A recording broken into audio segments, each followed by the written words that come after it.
नमस्कार, सुप्रभात। स्वागत है आप सभी का उत्तराखंड के इस बुलेटिन में और खबरों के साथ मैं हूं प्रीति बिष्ट। तो अच्छी खबर है, बड़ी खबर है। सौंग बांध परियोजना को पर्यावरण मंत्रालय की ओर से हरी झंडी मिल गई है, यानी कि अब इस परियोजना को आगे बढ़ाया जा सकेगा। और इसको लेकर मुख्यमंत्री त्रिवेंद्र सिंह रावत ने केंद्रीय पर्यावरण मंत्री का आभार जताया है। तो 1200 करोड़ की परियोजना है और इस परियोजना का लाभ देहरादून और उसके आसपास के इलाकों को मिलेगा। तो साल 2050 तक का लक्ष्य है, जब लोगों को यहाँ 2050 लोग हैं, जब यहाँ पानी लोगों तक पहुंचेगा। तो ये एक बड़ी परियोजना है, लगभग 1200 करोड़ की। तो पर्यावरण की वजह से ये अटकी हुई थी, क्योंकि इसको क्लियरेंस नहीं मिल पा रही थी। अब जबकि पर्यावरण मंत्रालय ने हरी झंडी देती है, तो जल्दी परियोजना शुरू होगी। मौसम की बात करते हैं तो उत्तरकाशी के ऊंचाई वाले इलाकों में पिछले कई दिन से लगातार बर्फबारी का दौर चल रहा है। मां गंगा के शीतकालीन प्रवास मुखबा में लगातार बर्फ गिर रही है, तो इससे जो स्थानीय लोग हैं उनके कामकाज प्रभावित हुए हैं। वहीं गंगोत्री धाम हर्षिल भटवाड़ी में भी लगातार बर्फबारी की वजह से ठंड काफी बढ़ गई है। तो स्थानीय लोग भले परेशान हैं, लेकिन पर्यटक जो बर्फबारी के लिए ही सर्दियों में पहाड़ों का रुख करते हैं, उनके लिए खुशी का मौका है। और जो ट्रैकिंग रूट्स हैं, वहां पर्यटक बहुत बड़ी संख्या में अब पहुंचने लगे हैं।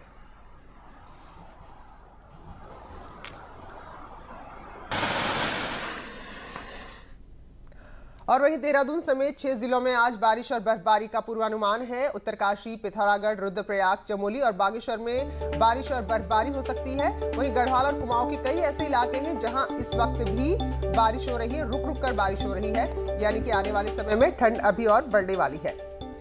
सुनील नवप्रभात देहरादून से हमारे साथ जुड़ चुके हैं। सीधे सुनील का हम रुख करेंगे। तो सुनील, इस बार लग रहा है कि ठंड बहुत जल्दी और बहुत ज्यादा बढ़ने वाली है।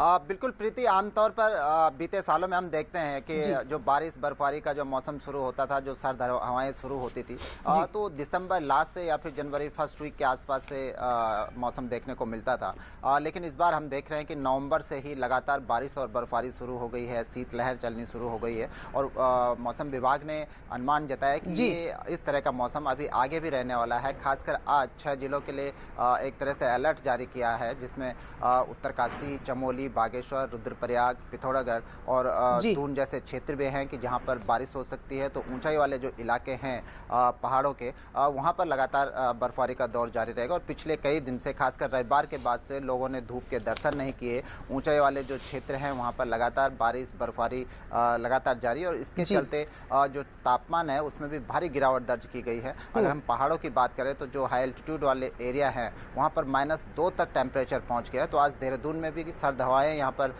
देखने को मिल रही है। सुबह से ही ज़बरदस्त ठंड है। और अभी जो टेम्परेचर हमने काउंट किया तो यहाँ पर जो मैक्सिमम टेम्परेचर है करीब 14 डिग्री सेंटीग्रेड के आसपास है। तो काफ़ी तापमान में भी गिरावट के चलते ठंड बढ़ गई है। जी बिल्कुल सुनील, क्योंकि कई सारे ऐसे इलाके, अगर इधर हम मुनस्यारी की बात करें, उत्तरकाशी के कुछ इलाकों की बात करें, तो थोड़ी परेशानी लोगों को हो जाती, बहुत ज़्यादा बर्फबारी है। तो जो स्थानीय लोग हैं उनको लेकर किस तरह से अलर्ट प्रशासन यहाँ पर है?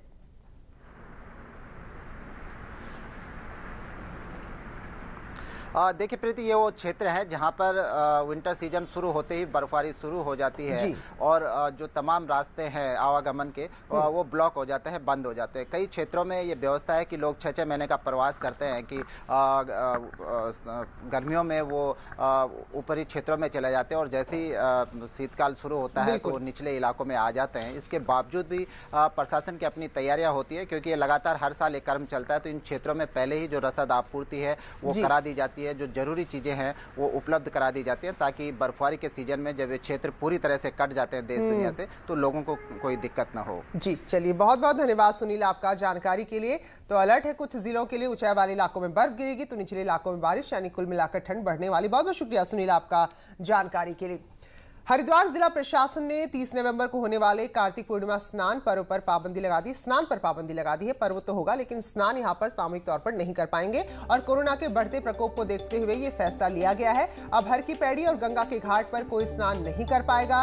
हरिद्वार के जिलाधिकारी ने बाकायदा इस संबंध में आदेश जारी कर दिए हैं, क्योंकि कोरोना बहुत तेजी से फैल रहा है। 400-500 एक दिन में आंकड़े फिर से आने लगे हैं। तो ऐसे में जो कार्तिक पूर्णिमा 30 नवंबर को है, तो अगर आप जाने की योजना बना रहे हैं तो ना जाएं, क्योंकि निराशा ही हाथ लगेगी। फिलहाल अपनी जिंदगी बचाएं और फिर अगले साल इस कार्तिक पूर्णिमा में आप स्नान कर सकते हैं।